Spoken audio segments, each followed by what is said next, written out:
So hi, I'm Lori Lazier from Interior Design Community. I have today a great topic. We're going to be talking about social media, best tips, best practices, and what the future holds. We have, as always, my co-host Shamin. Hi, Shamin. Hello, how are you? Very good, very good. It's starting to get cloudy and yucky here, and it's going to rain, but trying to keep happy. And then we have a guest that has been a long time Instagram interior design community member, and we love her, Lori. Hi, Lori. Hi, guys. Hi from Introduce Nashville. a little bit about you, because you have a great story too. Well, I did not come from interior design school. I came from an English degree, and I was a television news reporter for a few years before I stayed at home and started a family, and kind of got into this by just doing it, practicing it, and then eventually sort of built it up and started to build a client base and started to build relationships in Nashville, and then started to build in social media. So this is the house that social media built for me. Oh, I know you have an amazing social media following, and I do reference you often when I'm talking about social media, because I do, as interior design community on Instagram and on other social media platforms, we we look at social media accounts every single day. I mean, that's all pretty much I do is look at interior designers' social media accounts. Mm-hmm. And I see a lot of people who are doing really good things. I see a lot of people that are doing things that could work a little bit better. What are you finding that works for you? I think there is an element of, at some point along the lines, I sort of moved into a groove where I really felt like the voice I was using was my own. So my captions are in my voice, and if you know me in real life, you can read the captions and hear it in my voice, and it really is just kind of quick, to the point. Sometimes it's clever when it can be, and it's really more about the image. And I think it's a two-parter for me, the way that Instagram has sort of developed stories for us. The joke I make is that it's a mullet. It's a social media mullet, and it is business in the front, and that's my resume, and it's my live portfolio of my work, and it's a party in the back in stories, and that's where you'll get wins and losses, and something ridiculous that happened, or the whole arc of an install day, and all the behind the scenes and things like that. It's much more of a living, breathing environment, where flaws are welcome and celebrated. And the front is really a serious look at the work that I do every day, even if it's delivered with a little bit of a light tone. But that really is the message that I have over and over is, who are you? What do you have to say? How would you like to say it? And to whom are you communicating? And that has become sort of natural for me, because it's been a while that I've been doing it. But that's always my advice to people is just like journalism is, what's the point? What's your point? And Right. Answer that each and every time that you share something is, what is your point? And for me, sometimes the story is about, oh, I'm on a job site and we're doing this, that, and the other thing. And really what I'm saying is, hey, I do luxury new construction. Look how hands-on I am. I move bathrooms around if they need to be moved around, or I'm here paying attention and communicating with the architect and the contractor. And, I'm telling you something by sharing a story with you. It's not accidental. It's really about my business and sharing my business fully with the community and to potential clients. And Lori, before everybody got on, we were talking about something that I think is the most important thing, period, that I talk to all my clients about, is knowing your audience and then being able to select your social media based on that. And you said something important about your audience on Instagram. Will you go over that again? Yeah, my audience, I say my audience because I know I have this amazing community of interior designers and people who are adjacent to the interior design community, which is a huge part of who I'm talking to and sharing with. But really, this is a business account for me. and it's showing my work, and it's displaying what I can do to offer up myself as a designer for new clients. So my clients are really, really clear to me. I know who my client base is. They are 20 to 30 years old. They are music industry, they're athletes, they're really young, very successful people who are very engaged on Instagram. And that's my platform. And being on other platforms, like I said, I send everything over from Instagram directly to Facebook, but that community for me is non-existent. My client base is not on Facebook. My client base is squarely on Instagram, and that's where they are finding a florist. It's where they're deciding where to go to the beach. It's where they're deciding where to go to dinner, and they're deciding which designer is their designer. I can see people shopping me on Instagram. I can see them follow me, and if I go kind of track it back, I can see that they just followed 4 other designers, and I know that they're shopping for a designer. Like, it's my platform. That's where my work is. And I love how you do it too, because I like that you're saying the very same things we've been teaching designers since pretty much the very beginning, which is, that your stream, your feed is more, that should be where your work is. It's like a portfolio for your work. And then you can engage in stories, but always be talking in some way about how you work, and and you can make it fun, and you can make it engaging, and you can absolutely bring your personality, because that's what people love. But you want to make sure that you're connecting with them, but you're also showing that you're an expert. And I think that's sometimes where a lot of designers, and I'm just saying this based on the people that I know that maybe some of the designers we have following us are excellent. They're doing exactly what you're doing. And then others, maybe they're a little confused about their feed. They might be never doing stories. They might be putting pictures of like their kids' graduation, and then they put a picture of them, they're going out with their girlfriends, or they're, then a picture at a trade show, and they're wondering, why am I not growing, and why am I not finding clients here? What's been different for you? I think I started out doing all of those things. I think there's probably a picture of something absurd way buried deep down in my feed, but I made a decision maybe 4 years ago now to invest in Instagram, even though Instagram is free. And that investment came with a tremendous investment in professional photography. And I had not done that. And what I realized quickly, and maybe it shouldn't have taken me so long to realize, is that I was doing beautiful work in a vacuum without professional photography. And even if I had it shot professionally and put it on my portfolio on my website, if no one was looking at it, it was still happening in a vacuum. So the social media piece of it, of showing the work I had already been doing, but capturing it beautifully and paying for high quality photography, was a game changer. I just committed to sharing my work and really saturating my feed with not only what I do, but what I'd like to continue to do. So I don't shoot things that I do if I don't want to do them again. I'm only showing you, it is only an advertisement for what I'd like to have in front of me. And that commitment paid off. I mean, it was a lot of work. It was a lot of money. It was a lot of money on a free platform to have paid for all of that photography.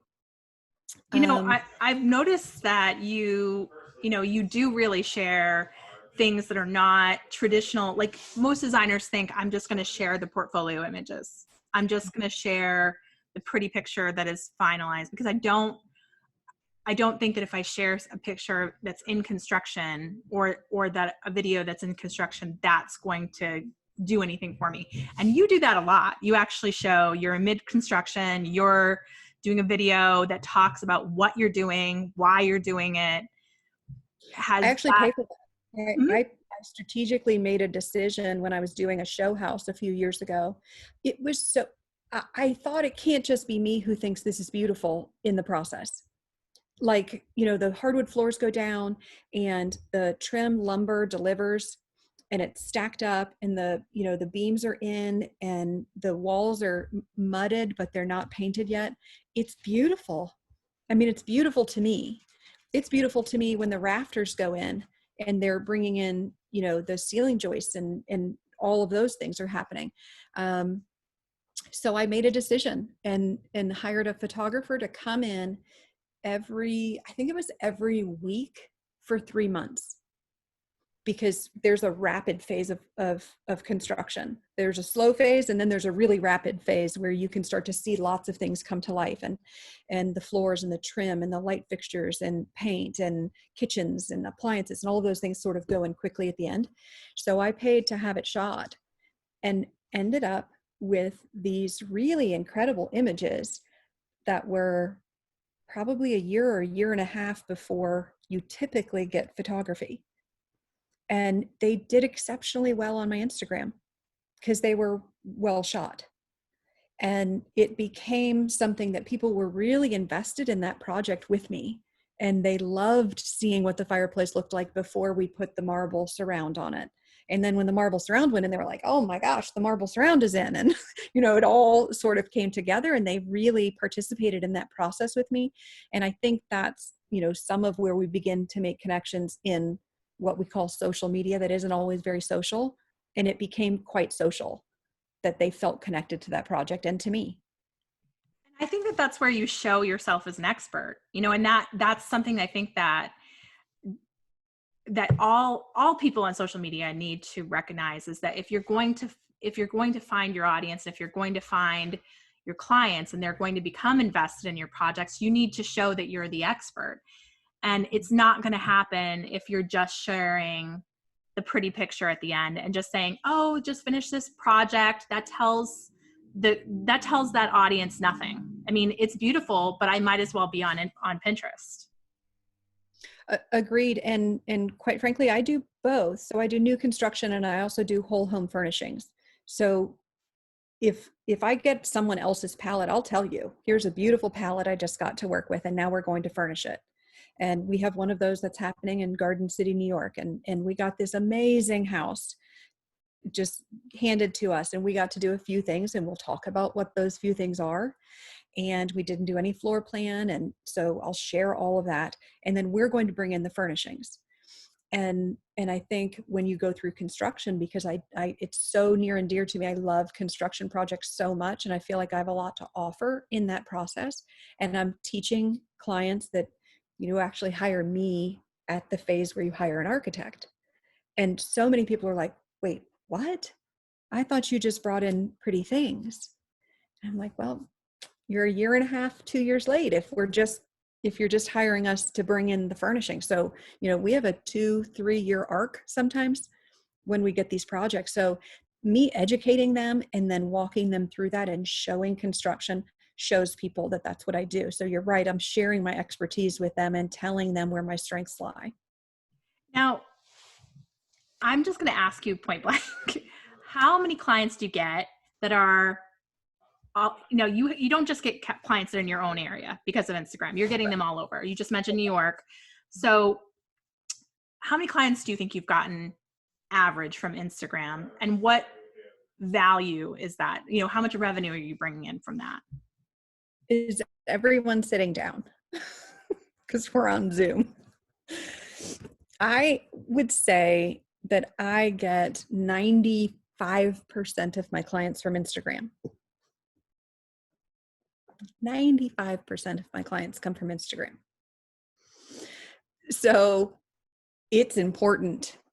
It is a big, big deal for me to have a high quality feed and to infuse it on a regular basis with the content that is gaining me those clients. So at this point in my career, I get far more design inquiries than I capture as actual clients. And that's because of my price point, which is somewhat strategic. That's kind of where I am career-wise. So for every 20 design inquiries I get, I probably have a retention of maybe 1. Really good. I mean, if you think about it in terms of email marketing return, advertising and a magazine, any other kind of marketing effort, that's a great rate of return. How much does this cost you, do you think? How much does Instagram cost me? Just photography. So somewhere between $10,000 and $20,000 a year.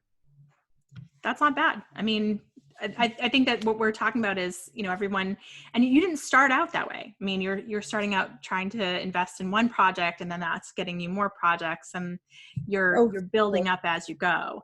And I think, that's what we all kind of have to talk about too, is that, we're just talking about Instagram in this model, but I built social media networks on everywhere, Twitter, Google Plus, when Google Plus was around, Facebook, Instagram, Pinterest.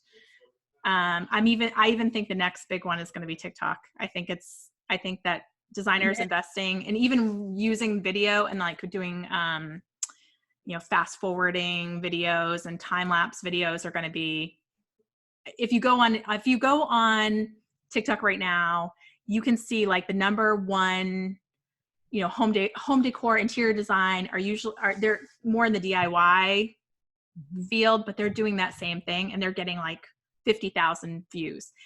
And granted, that market is young. They're like 18 years old, 15 years old, but it's an investment in time too. And I think that that's something that people don't always recognize, and you have to continually post, and you have to continually be growing for you're basically investing in a new market. It may take off, it may not. Instagram could have not taken off. It was possible.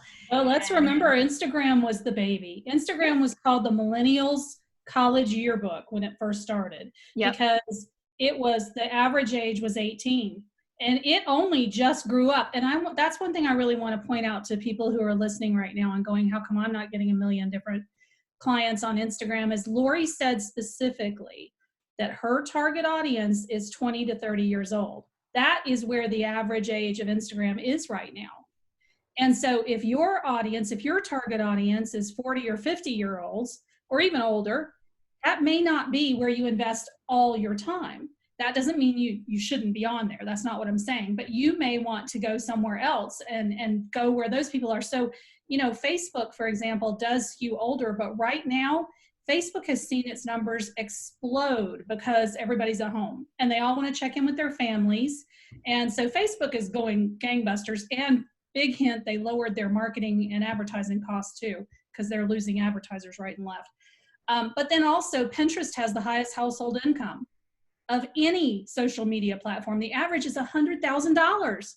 So you have to think in your head strategically, where are you going to put the bulk of your time, and maybe you're going to invest in the future by going to TikTok and playing around with it. So you have to create your own strategy based on the demographics of your target audience. So, I see people on here going, I've never gotten a client off of Instagram. Well, that may not be where your target audience is. So think about that. This strategy works really well for Lori and could work really well for you too, but you need to think about where you're putting your time versus where your audience is.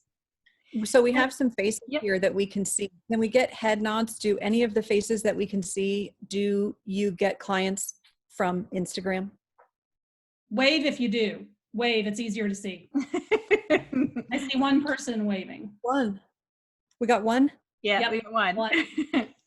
So you guys, I'm talking to these cute little faces I can see.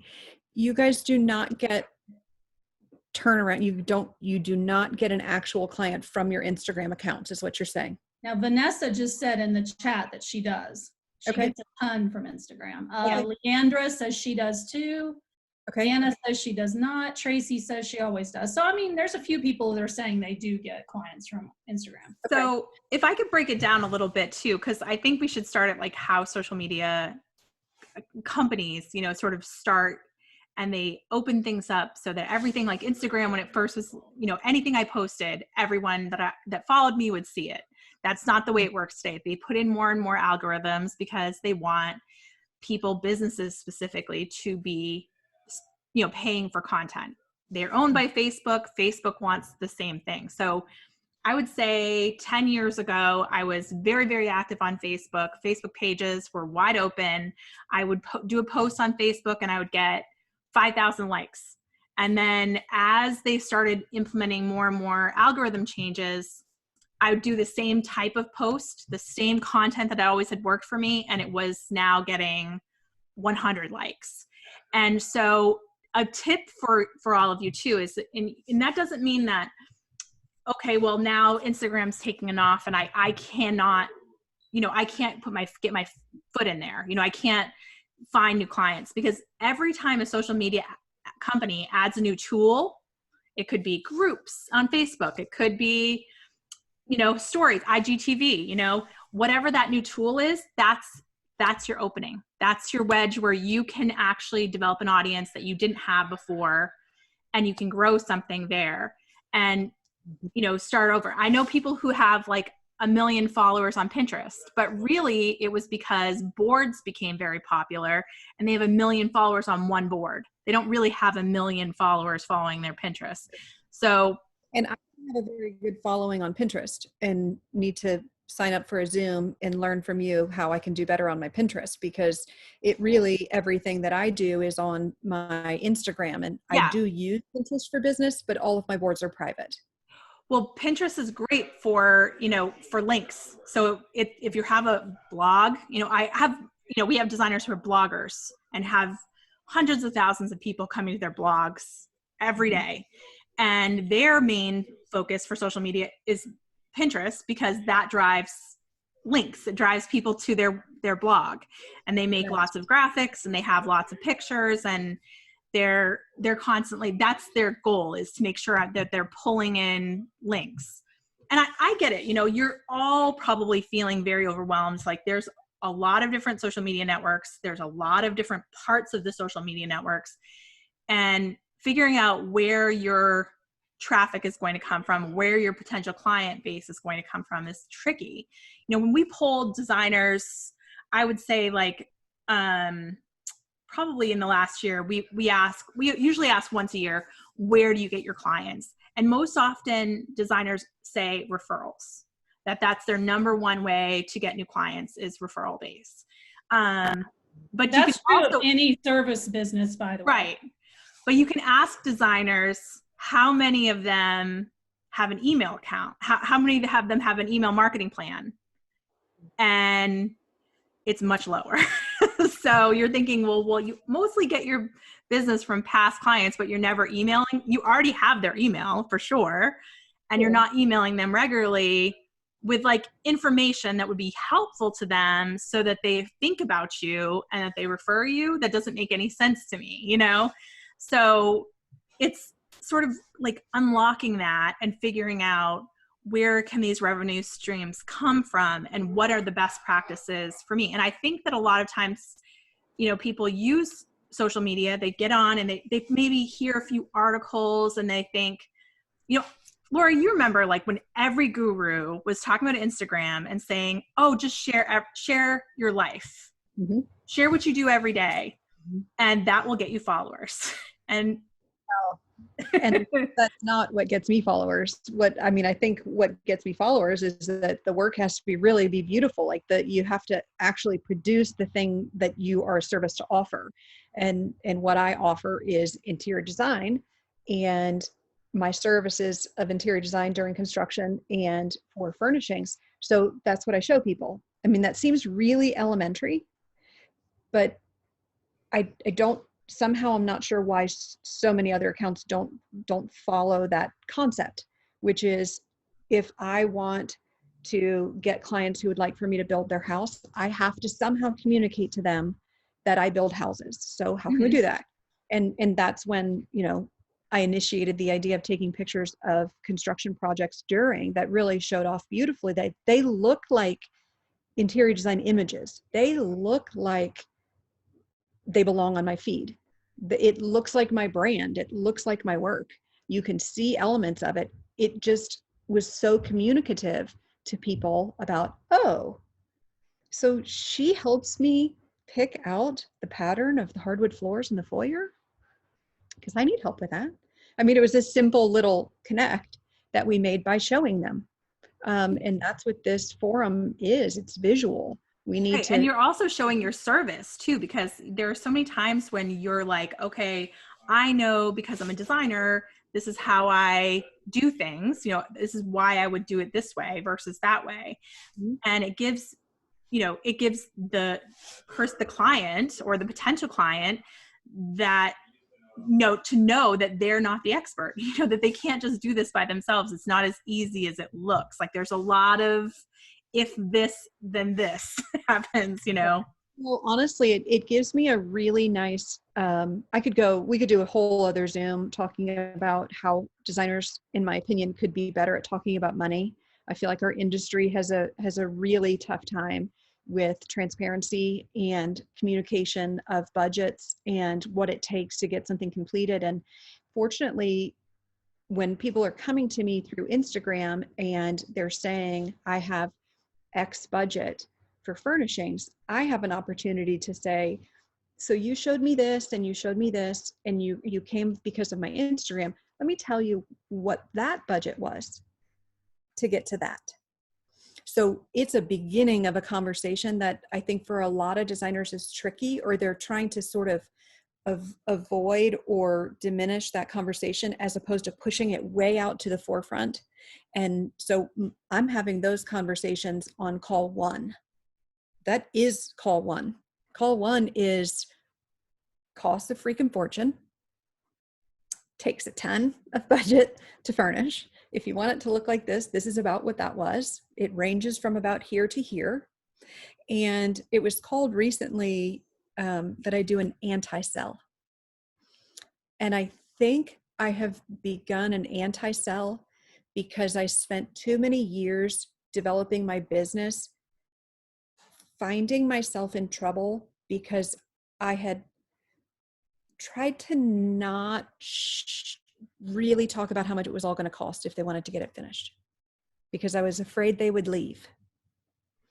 And what that meant was at some point we had a realization that they had to spend more to get what they wanted, and I hadn't shared it. And but if we just spend this, and maybe I could discount that, and can we just get it this way? And there was a lot of money that was difficult later. And so I just moved it all forward. And we're not in trouble. They're excited. They love me. They want to date me. They want in. So I just tell them everything while they're in pursuit. And if they decide to stay, they have all the information and they've made a decision. So when we get to X number in our furnishings budget, nobody's mad at me. I'm not nervous to send a big, fat, juicy invoice. They knew, everyone knew when we began. And I think that's actually a prevalent problem in the design business is designers are very nervous to talk about money, and they'd like to really sell themselves on, oh, I can get that done for you. Oh, I mean, I mean, that's your budget. Yeah. I mean, we can figure it out. And then fast forward, no one's happy.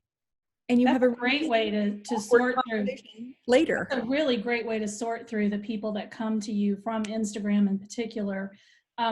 Normally we'd ask all the questions at the end, but we're getting a couple specifically for you in Instagram. So before we move to other platforms, which we're going to want to do, how much time do you commit to Instagram weekly, Lori? And how do you feel like you get the most followers? How do they find you? My routine is I try to post on Instagram every morning before 7 a.m. And I try to post an image that I have to repeat because I'm not releasing 365 images a year. So I try to post things that I have not posted in, months and months. So 3 months, 4 months, 5 months, it has not been on my feed. So I try and post something that is I want it to be a knockout every time. It's hard to get a knockout every time. But I post. I try to make my caption clever and short. That's just my language, and I would encourage people to find their language. And I give credit to my photographer. I give credit to myself. So if somebody takes it from me, my name is there and on there. And I answer comments. Someone comments to me, I comment back. We have a social relationship in my social media. So if there's a struggle, and I know you've addressed this before, Lori, about, revealing sources and things like that. So that can get a little bit tricky, and we could go on to a lot of things that way. But I try to really communicate with people, and I do use hashtags. So I have some saved little, walk away tip you can write down is in my notes on my phone. I have saved categories of hashtags. So I have new construction, furnishings, New York City, New York, Reno, Texas, and hardwood flooring. And I have a bunch of hashtags for hardwood flooring. Or I'll have bathroom design, kitchen design, and I have all the hashtags for those. So when I'm posting, I grab it, copy it, and paste it in my first comment. And that's how I share my hashtags. So I don't have to reinvent my hashtag list every morning. I have some, and I'll modify them. I personalize them if there's something specific in what I'm showing, or I might have to delete a block of them and add others, or just delete them entirely. But I do use hashtags, and I try to make it specific. So if someone like me, because I know I learned how to use hashtags because I use hashtags as a viewer. So I'll go in and say,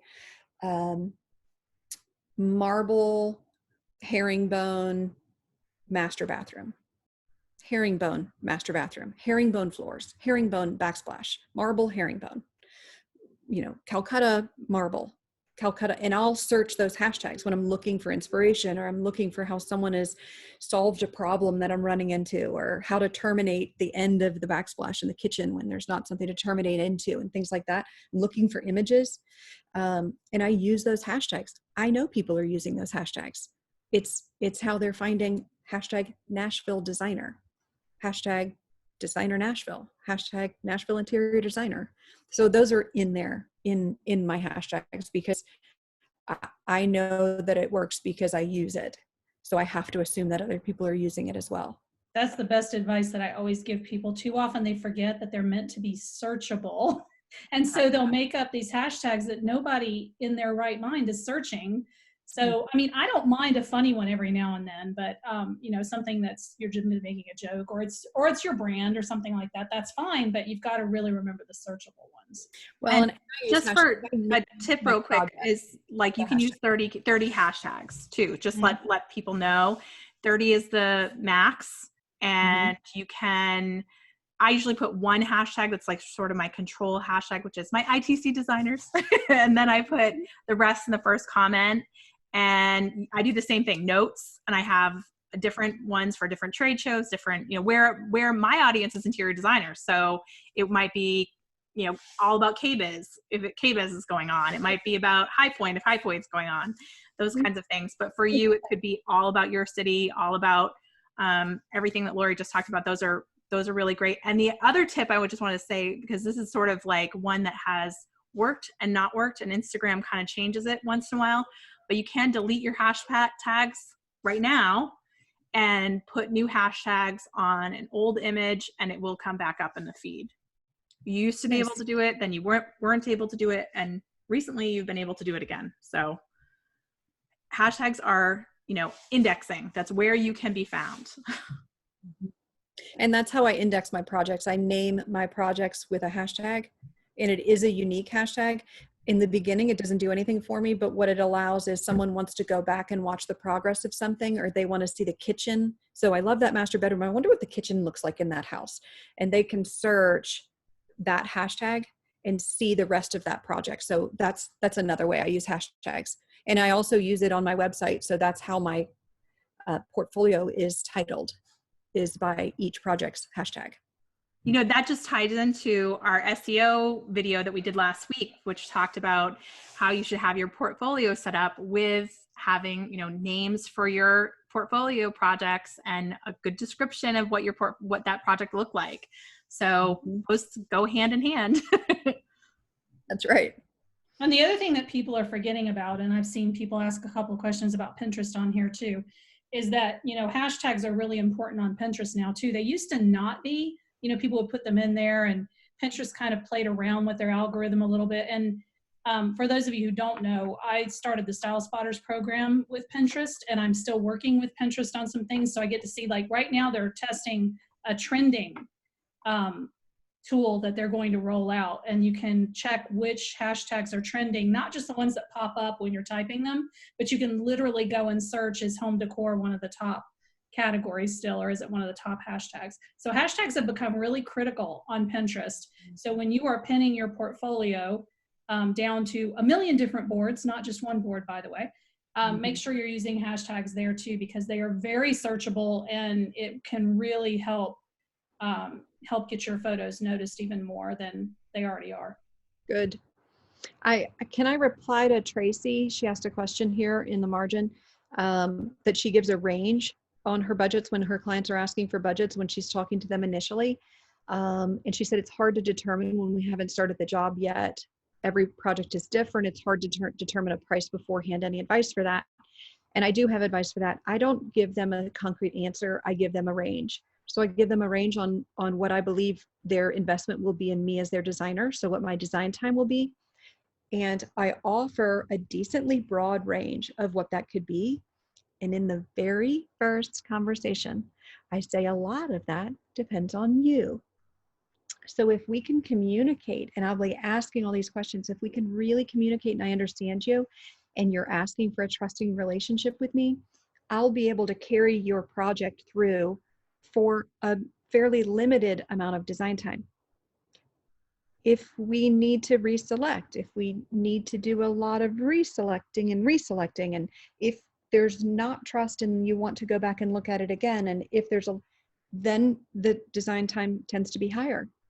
And in some of my most beautiful projects that come from the most trusting relationships did not have the biggest design budget because they went smoothly and quickly.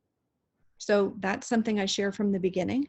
And then I also share how the investment of a furnishings budget goes. I can't really help on construction budgets, although I do talk a lot with them about their budgets, and I review their budgets with them. And if, I'll look at the line items and it'll say, we're building a $3 million house and the lighting budget is $14,000. I'm like, achoo, we just broke our budget. So I'm communicating with them. That's an unrealistic budget. So they've given you a budget of $14,000 for your $3 million house. So your house number stayed under 3 million, but that's not a realistic budget for a $3 million house. So what is a realistic budget is, and then I share it with them.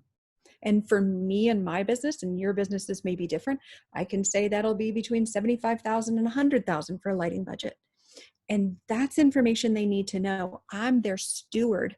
I am guiding them on selections in their house, and they need to know from me what to expect. It feels better to spend $100,000 on lighting when you knew you were going to spend $100,000 on lighting.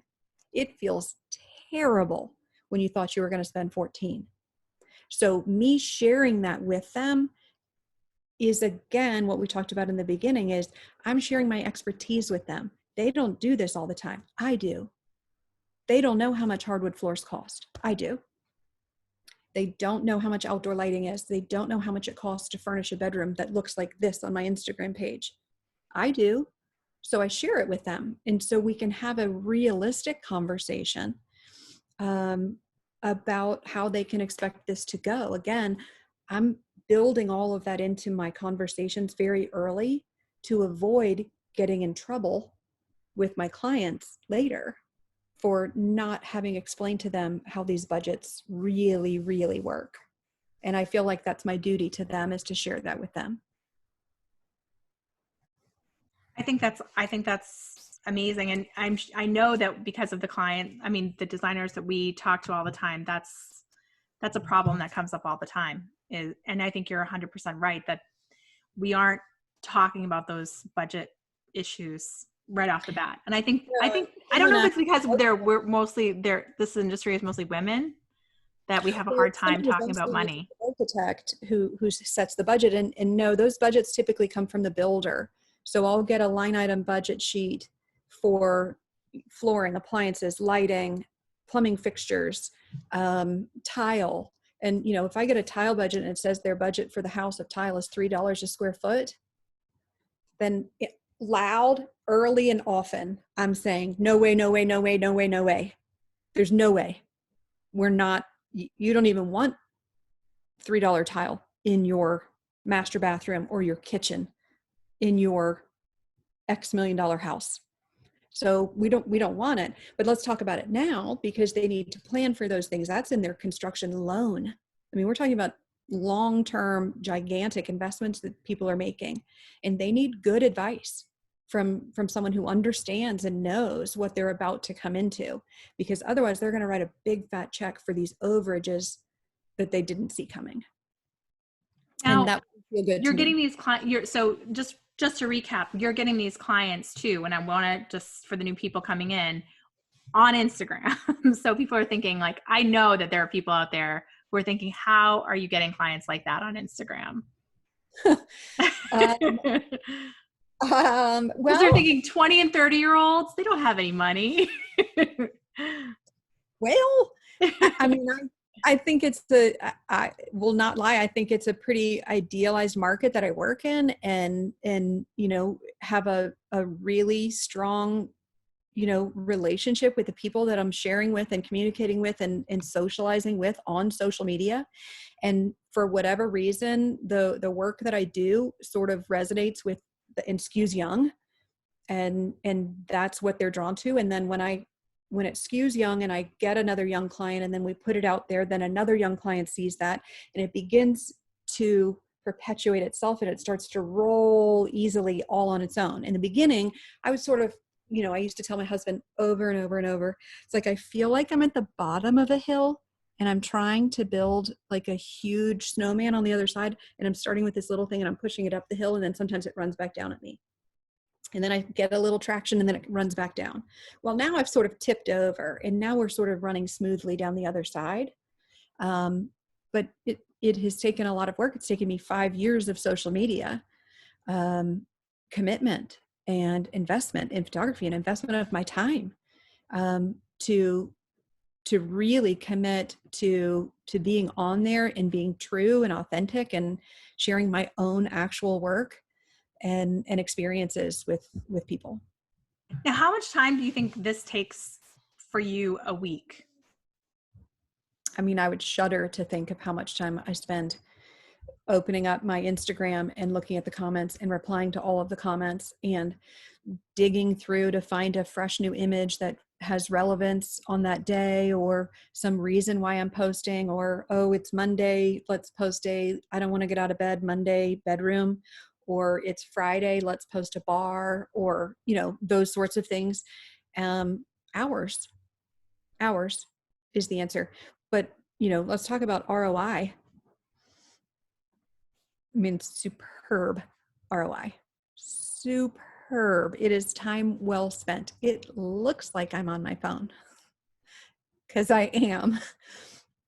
But what I get is actual clients. I mean, there's $100,000 in it for me to capture. So Angela asks, and Angela, I've worked with her. I just helped her a little bit too with her social, and she's just got 2,500 followers. She said, how many, I think people are thinking, I need to have 85,000 followers in order to get clients. I need to have this big audience. Is that true for you? I mean, do you feel like that comes from a bigger audience? I mean, did it get leads like this when I had 2,500 clients? Probably 2,500 followers, probably not. It is definitely, there is, my web designer calls it social proof. And what 85,000 followers gives you is some social proof that I am approved by design lovers and approved by my design community, and there's something to that. So it would not surprise me that Angela with 2,500 followers versus my following, that she's not getting the same number of inquiries. That makes sense to me. But, I think that this is not the only way to sell your business, but I do think it has been a valuable one for me to invest in. So to Angela, I would just suggest if this fits on you beautifully for you to share in this space, and your audience is watching this, and your audience is tuned in, and your audience is interactive, then I personally would say that this is a solid investment of your business time. It doesn't cost you anything but time. But if you have 2,500 followers and you don't have as many clients as you'd like, you actually have the time to make that investment. I think that that's where some of the designers have an issue, is that they might be busy. I know Angela has a lot of clients and she's pretty busy, and she just thinks like, and I think this has been a struggle for designers since the very beginning. Social became on the scene and people are like, this is just one more thing that I have to do. And I'd rather not, and it takes a lot of time. And so those designers, I think, fell into this pattern of just using social to connect with other designers, or to connect with other, like, they're using it more personally rather than professionally. And I do think that sometimes there's an opportunity. It's kind of like when I think about COVID-19 and we're talking about we're trying to get over the curve.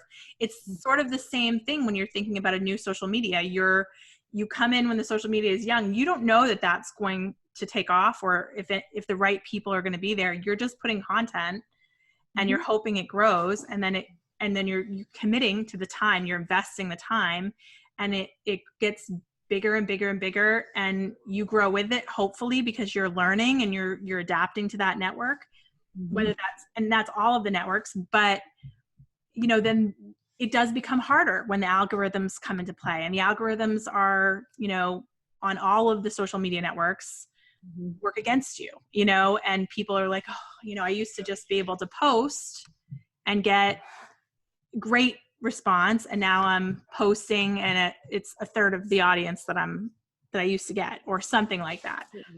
And it does make it harder for the new people coming in. Like if you're starting your Instagram today, it's a lot harder than if you started 10 years ago, 5 years ago. You know what I mean? Right. The playing field's a little bit fuller, and there is some content out there to be had, and people have commented, for instance, on, let's say they've commented on mine. They've been commenting on mine once or twice a week for 3 years. I'm so far up in their algorithm, they see me all the time. So my feed and my followers are pushing your feed out of potential followers space in a way. And then you can take that to the people above me with who are more loaded in the algorithm. So it really is a matter of who you interact with, which is why I can't undersell the idea of, you have to comment to your followers, and you have to comment on people and in the spaces where you would like to exist as well. So you need to be commenting to people, you need to be replying to comments.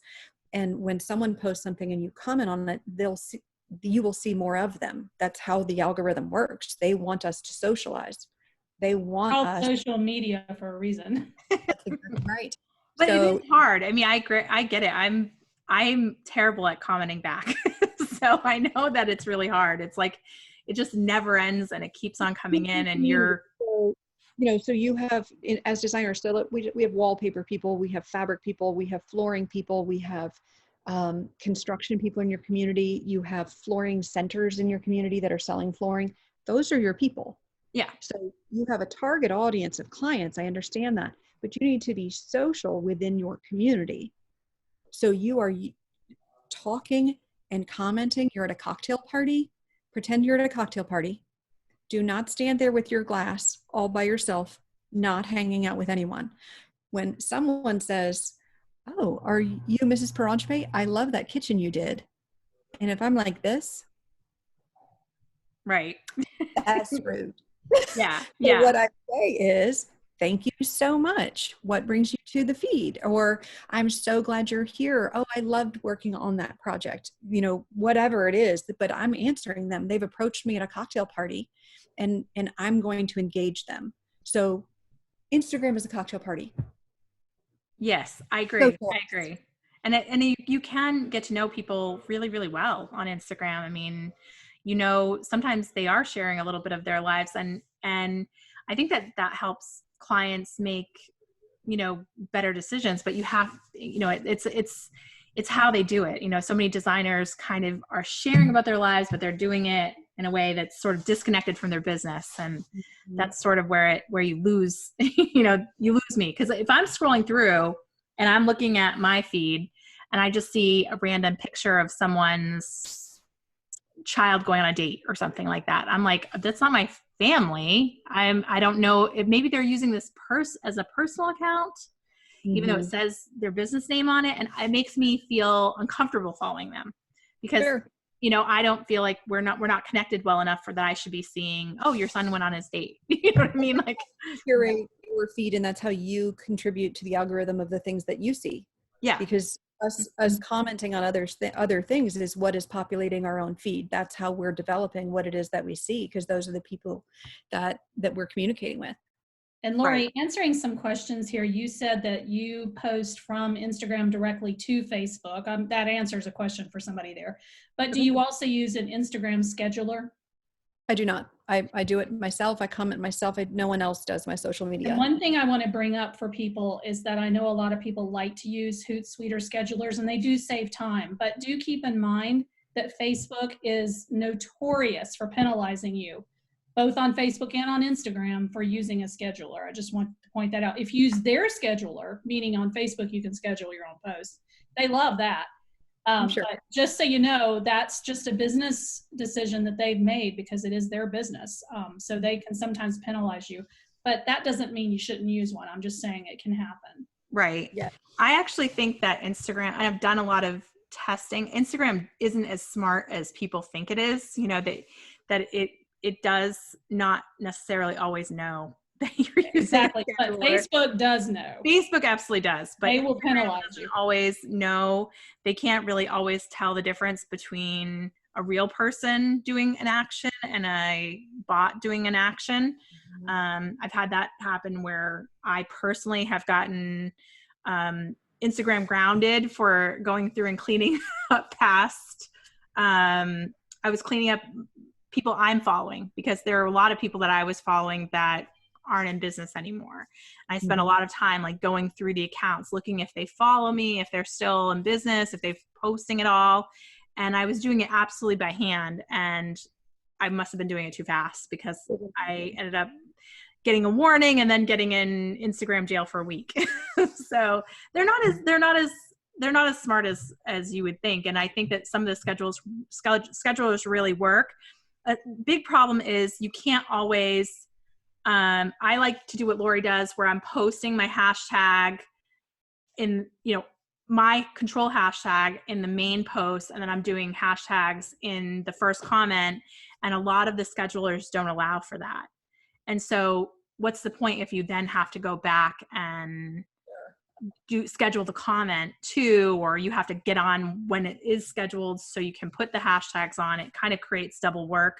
But one of the ones that I like is just for overall social media management is actually called the Social Report, thesocialreport.com. I've been kind of watching them for a long time. You can, really look at what other competitors are doing. You can look at hashtags, how they're performing, and it gives you kind of an overall of like, if you're starting to think, I want to get invested in social media, what I would first do is I would look at a lot of accounts that you wish you could be like in all the different social media platforms. So find somebody who's a designer that you love their Instagram. Find someone that's a designer that you love their Pinterest and you like the way it works. And you like their boards and how they set it up and how much action they're getting on it.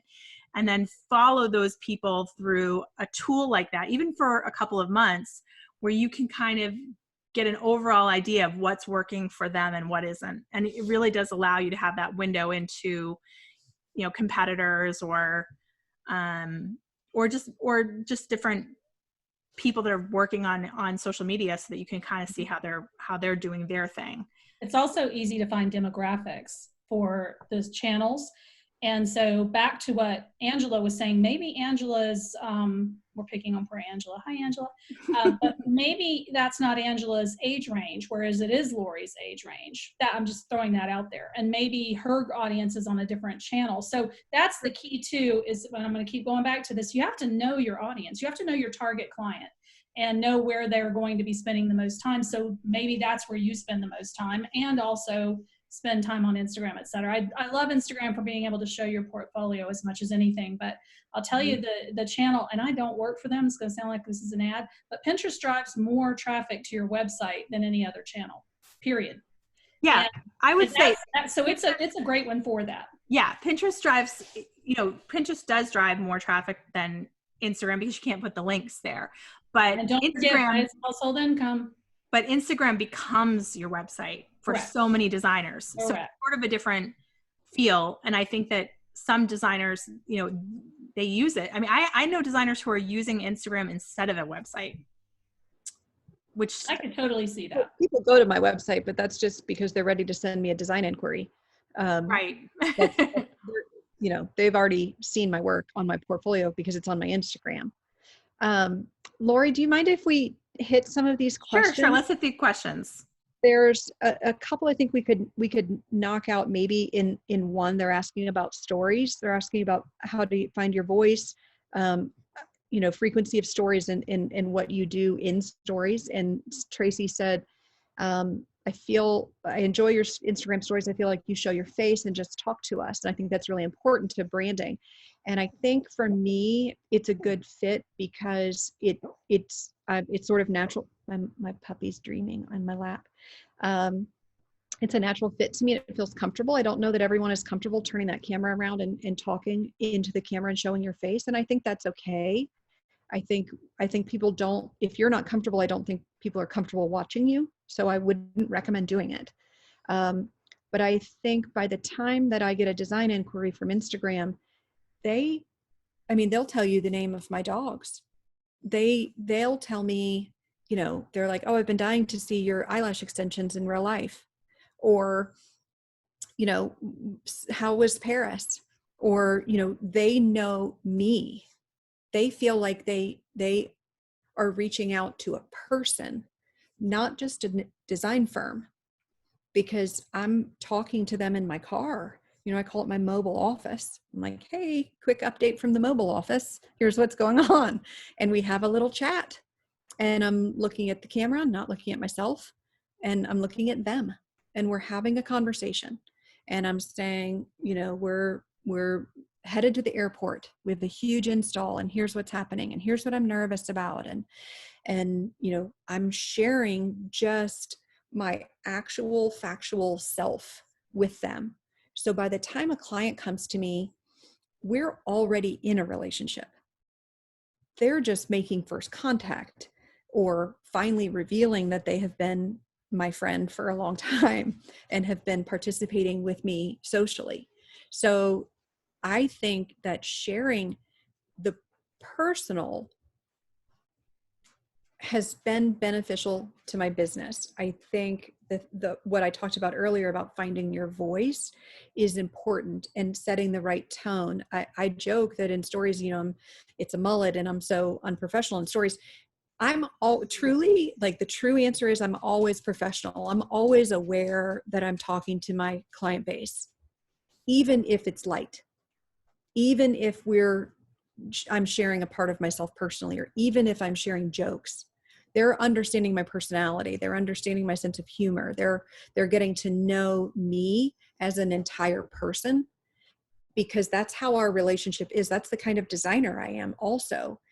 They already know what they're getting when they get me. I'm expressive and I share a lot and I get super excited about things. I get my feelings hurt and I get excited to share something and I'll share it too soon, or, I don't want to hold something for a magazine and I want them to know that. And they already know so much about me by the time they send that inquiry in. And that's because we've established a relationship, and we established that in stories. So if you're comfortable on camera, I encourage you to be on camera. If you're not comfortable on camera, I would encourage you to turn the camera around and show what it is that you're looking at, and walk them through a project. Or here I am walking up the stairs. I'm in the hashtag blah, blah, blah project. And here we go. I get to see the playroom and I can't wait to see the wallpaper installed. Oh my gosh, look how cute it is, guys. Isn't this amazing? We've been planning this for 6 months and I can't believe I finally get to see it. And you're sharing with them and it's in your voice. You're the narrator. And I think that comes across. I think what I get an opportunity to do in stories is share that I'm not just a machine that delivers pretty things with a high price tag. I'm actually an emotional, social person who's investing in their project and cares about it. And that's what I'm showing them when I do stories. I think clients buy into that big time. I think all of us would buy into that, because you want someone who cares. You want someone who's excited to go see the wallpaper. I mean, that's what, I think that's what every designer should be sharing. And I know every designer here watching and every designer that's going to watch on YouTube they feel the same way you do. They feel like they're excited when they go into the project and there's something new has been installed. I mean, you do. So. Oh my God. Designers, I mean, how many times have you or opened your sample package that you got, Fabricut sent you whatever, or, Kravat gave you or Phil Jeffrey sent you your wallpaper samples, and you pull them out and you're like, oh my gosh. And if you work in a home studio or you work alone and you have no one to show them to, oh my gosh, I can't even imagine. I'd be like, oh my gosh, look, Instagram, look how beautiful these are. And share your process. Share that we got these samples and I'm so glad to see them, because now I'm going to do a paint sampling and coordinate that with this. And this is the jumping off point for the whole room. And I'm so excited to share it with my client, and I'm presenting to them tomorrow, and I hope everything goes well. It's just like you said earlier about it being like a yearbook. And Shameen, you said that earlier, that it's a yearbook. And I think really what it has turned into is it's a process demonstration in stories. And that's what I'm doing. And when I'm excited, they're excited. And when my clients see me talking about their project and excited about something, they're like, oh my gosh, dying, comments, bing, bing, bing, bing, bing, comments from my clients or texts from my clients, like dying over your stories and, freaking out. And I cannot wait to get to see it. And I'm like, stay out of there. You're not allowed in. We're not finished. But that's part of me actually truly being excited, and being able to communicate that in stories is powerful. It's powerful to my clients currently, and it's powerful to the people who want that experience and would like to hire me and get that experience. Well, this has been great. Thank you so much, Lori, for coming on. I know we talked a lot today about Instagram. We will definitely come back and talk about social media again, because this is such a big topic and there's a lot of different social media platforms, and we definitely want to make sure we cover all of it. But it's been so great to have you, because a lot of your tips do translate to Pinterest, to translate to other platforms. I mean, you could be on Facebook and doing the same thing. You could be doing Facebook Lives. You could be on Pinterest and you could be pinning a picture from your blog or a picture from your portfolio and really gushing about something, So it doesn't necessarily mean you can't take those tips about how you are showing your process to every social media network, because that's the good stuff. I mean, I think that number one shows you're the expert. Number two, it shows you how you work, and it encourages people to realize that they want to work with you. So use all of this advice on every social media network, because I know it will work for you. We'll be back and talking about Pinterest and other social media platforms. Thank you, everybody. Thanks, Shameen. Thank you, Lori. Thanks, everybody. Bye. Bye.